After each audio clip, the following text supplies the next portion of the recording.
Hi, and welcome to Mr. Raymond's Social Studies Academy for U.S. History, the first in our series for those taking early United States history. And today we will look at how the geography of the United States helped shape U.S. history. The U.S. is the third largest country in the world after Russia and Canada, with over 3.8 million square miles made up of flat coastal plains, rolling hills, mountains, deserts, and productive farmland. The U.S. shares land borders with Canada to its north and Mexico to its south. It has the Atlantic Ocean on its east coast, the Gulf of Mexico to the southeast, and the Pacific Ocean on the west coast. This is what's known as a physical map, and you can see a wide variety of topography or natural features across this vast country. In addition to providing fishing and shipping opportunities to the United States, the Atlantic Ocean has historically provided a large buffer to world events that took place in Europe, home of the first settlers to America and the location of many world conflicts.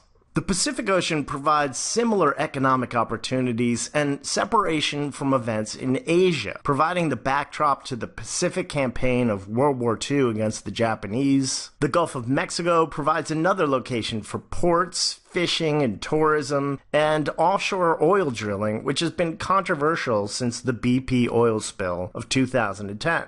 The United States has a vast river system, some of which you will need to identify for your class, including the mighty Mississippi, which connects to the Missouri and Ohio rivers, the Rio Grande running along our border with Mexico, the Colorado River, which runs through the Grand Canyon, the St. Lawrence, which borders Canada, and the Columbia River in the Pacific Northwest, which is also shared with Canada. Of course, there are many other smaller rivers that run throughout the United States.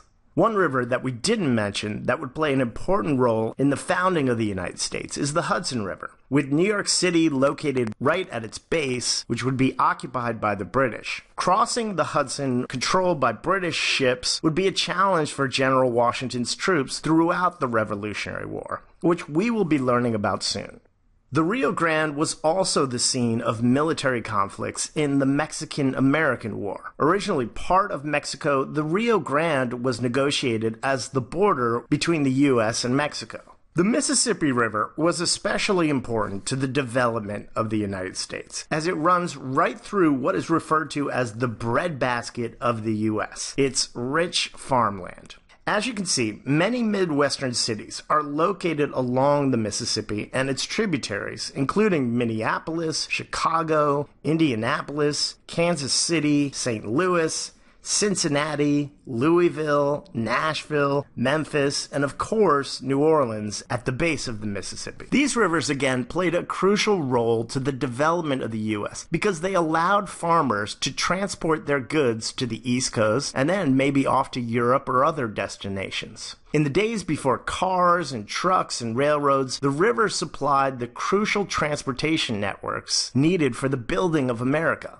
When the early settlers left the East Coast in search of new farmlands, the Midwest supplied the fertile flat lands that they were looking for, and this area continues to supply much of the food that we eat today. Much of this area is known as the Great Plains. A plain is a large, flat area with few trees. The Great Plains were the setting of a lot of conflicts with the Native Americans living there, conflicts that you will be learning about later this year.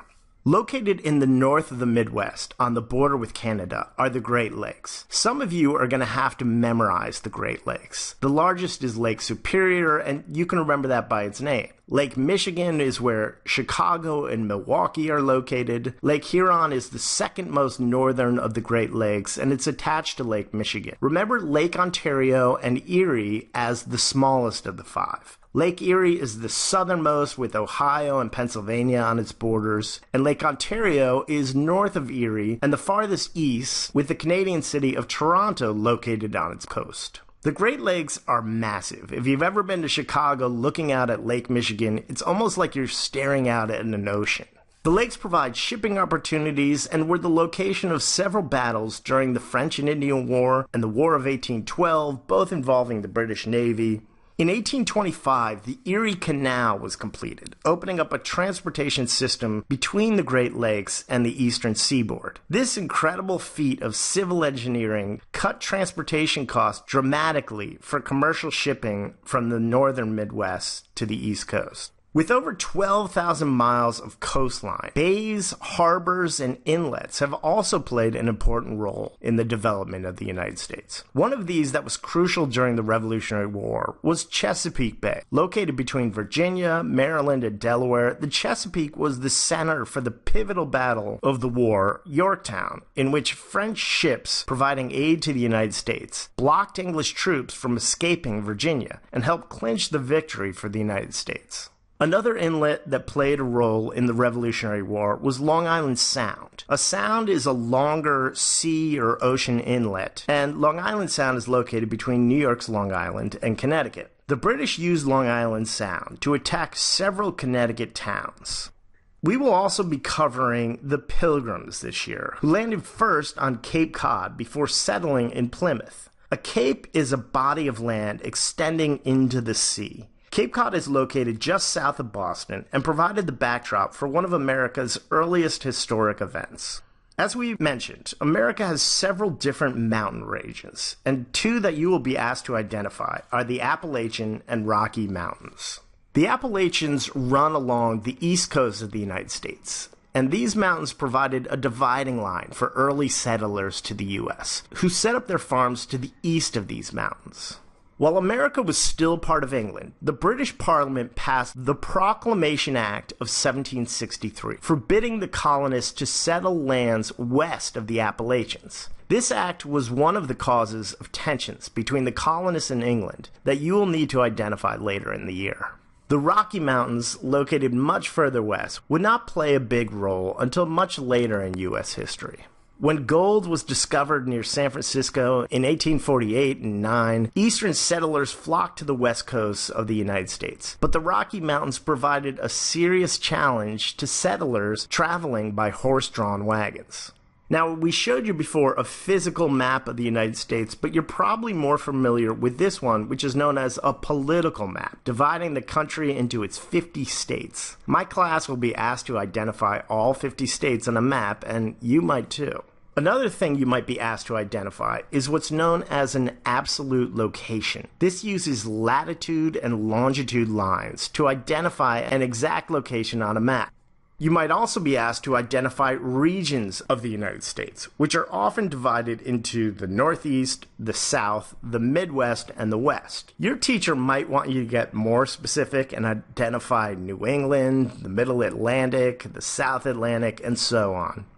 Now, the last thing to consider when looking at U.S. geography is how territorial expansion took place from the original 13 colonies. As more and more immigrants came to America, people moved west as most of the land on the East Coast was taken. States were added as more people moved to a certain location. In 1803, the amount of land owned by the United States was almost doubled when President Thomas Jefferson pushed through the Louisiana Purchase from France for a measly $15 million. You can see that in 1819, Florida was acquired from Spain. About 30 years later, the war between the U.S. and Mexico provided another massive amount of land, including present-day Texas, New Mexico, Arizona, and California. Around that same time, the Pacific Northwest was officially acquired from the British. Again, this westward expansion was fueled as massive amounts of Europeans fled to the United States. The idea that America should expand west was known as manifest destiny, that we were destined to populate this land from coast to coast. Free or cheap land was offered by the Homestead Acts to spur settlers to populate this area.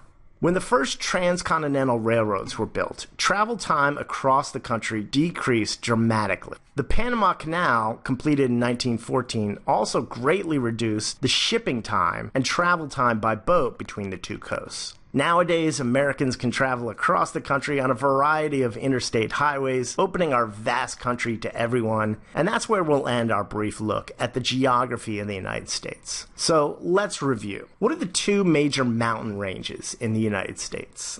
the Appalachian and the Rockies. This major river runs through the middle of the country into New Orleans, the Mississippi. This cape was where the Pilgrims first landed, Cape Cod. This river runs through New York City and was important during the Revolutionary War. The Hudson. This river separates the U.S. from Mexico. The Rio Grande. This massive purchase of land from France almost doubled the size of the United States. The Louisiana Purchase. These developments greatly decreased the amount of time it took to travel across the country. The Transcontinental Railroad, the Panama Canal, and the interstate highway system.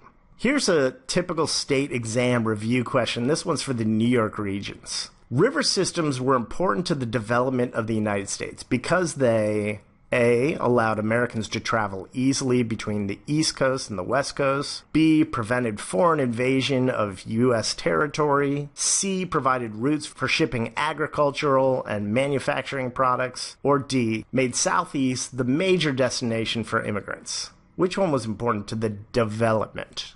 That would be C. provided routes for shipping agricultural and manufacturing products. The Homestead Act and grants of land to railroads were used to A. raise money to finance the federal government, B. limit the influence of monopolies and trusts, C. support the development of state universities, or D. encourage settlement of the West. Remember, the Homestead Act gave people free lands to move west, so this was D. encourage the settlement of the West.